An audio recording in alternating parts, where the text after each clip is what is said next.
My name's Brooke Peace Harris, and I am the digital marketing manager for the Auburn Opelika Tourism Bureau, and I started last summer. Hey, I'm Kat Bobo with the Auburn Opelika Tourism Bureau. I'm the communications specialist there, and I've been there since last spring. So how do you promote AO tourism to people that wouldn't necessarily think about coming to Auburn, Opelika, or the county areas? We promote it in a number of different ways. We promote it through our website. We promote it through social media. We do purchase ads, digital advertising, print advertising, billboards, word of mouth, radio. You can usually catch Kat or Robin on the radio on Friday mornings. What else am I missing? I feel like, through our We attend a lot of shows Mhm. and conferences and whatnot to kind of brochures. showcase what our area has to offer for outside entities.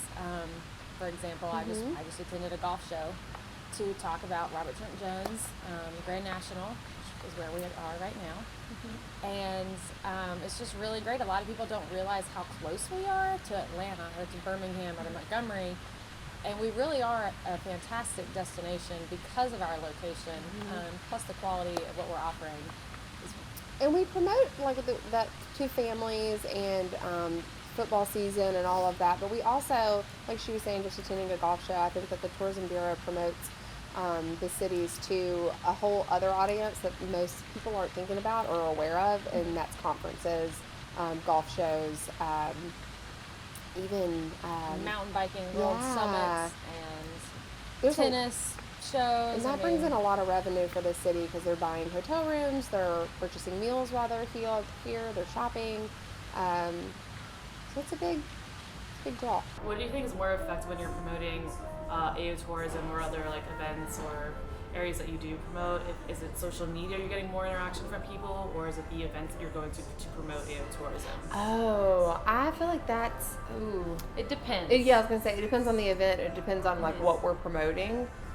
So for social media, Go ahead. We focus on Facebook a lot. Facebook has our largest audience and our largest amount of engagement.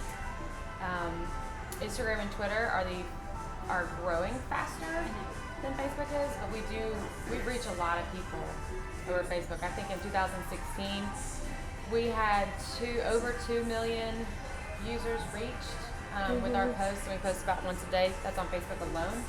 So we're not reaching 2 million people at events over the course of the year. Even if you add it all up, I don't think that would be the Especially, number. I think there's more daily interaction with social media versus it just being like a big hit at one time. Like there's more like of a steady drip there, Right. with social media. At the same time, though, when we go to these events and we meet all these people and we get their information, that could be anywhere between 500 to 1,000 people at an event that we're getting. And those people are usually more niche specific. So it depends on how you look at it. On social media, we can talk about everything, all topics, all places, all things that we have to offer. But events are very narrowed in focus, so it's different. Yeah. We definitely do more on social media, but we also do participate in events, so I'd like to think that they are pretty effective. Yeah. Website was just redone in the last year or two, and so we really changed a lot of things to make it more graphic, heavy.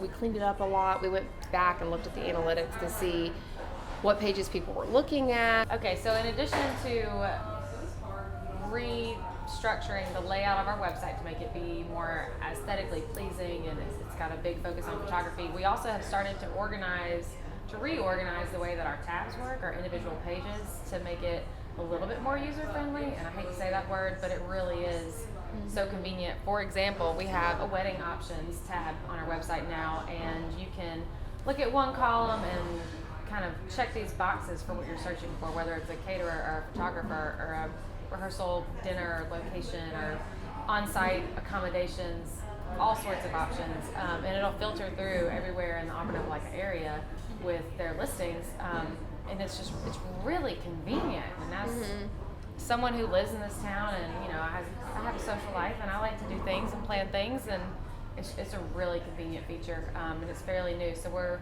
transitioning right now to that on our website. We did some mobile changes that Kat can tell you about? You know, they don't seem like they're huge changes really, because what we mainly did is we simplified the overall visual of the website. So less tabs, less buttons to click on, and made it kind of simple.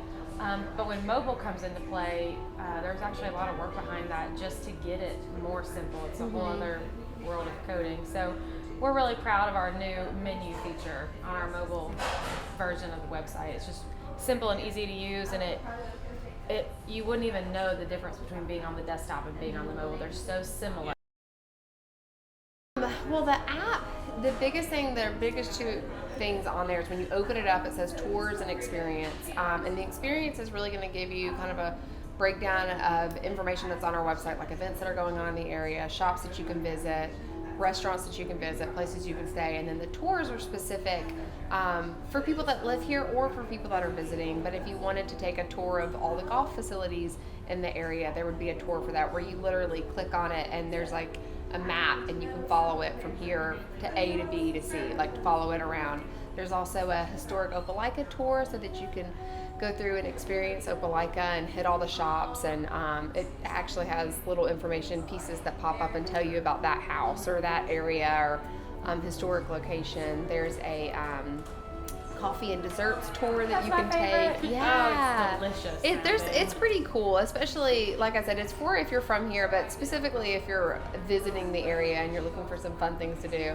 So it's just in the app. It's a You great select one of those feature. tours and it just like tells you which spots to hit. Yeah. It's connected to like a GPS map, and it'll say so you can be in your car. Yeah, it and- opens up the same way kind of like Google Maps does, so you can see the little spots where you're supposed to visit. So how did you let your followers know about that app feature? Mostly through promoting through social media, through like Facebook ads and even Instagram and things like that. That was the main thing that we did. We did a little bit of other like digital advertising, but the main push was through Facebook. We launched at the beginning of the last football season. So we were geographically trying to hit like the Auburn downtown area specifically for when people were in town, and then we also did another big push during Super 7 when we had such large numbers in town then as well. So We talk about it on radio and word of mouth, mentioning it, whatever we can do. But I guess the theory is that since it is a digital app, I mean, promote it to our digital users and followers is pretty logical. Was there a lot of trial and error with developing the app? Oh yeah, absolutely. And what's been really funny too is that when we go back and look at the analytics on the app and the website and everything, the main thing that people are looking at on the app and our website is always the calendar of events, and which is exactly what people come to us to find out. Hey, what's going on in the area? What can I do with my family while I'm also here for a softball game? So final question. How important is social media and your website and your mobile app to your business? Vital. Huge. So vital. Yeah. Absolutely. I mean, I feel like I can't say how important it is because it's such a big deal. It And is that a huge component. that's where people are, and so that's where we want to be. We want to be telling them, Right. about us, and that's especially in such a mobile age. I mean, it's if you're That's how not, you communicate. Yeah. Especially with the younger and younger generations, it's only getting to be more focused there. So so I feel like, I can't say enough how big of a deal it is. we're just trying to keep up. Yeah.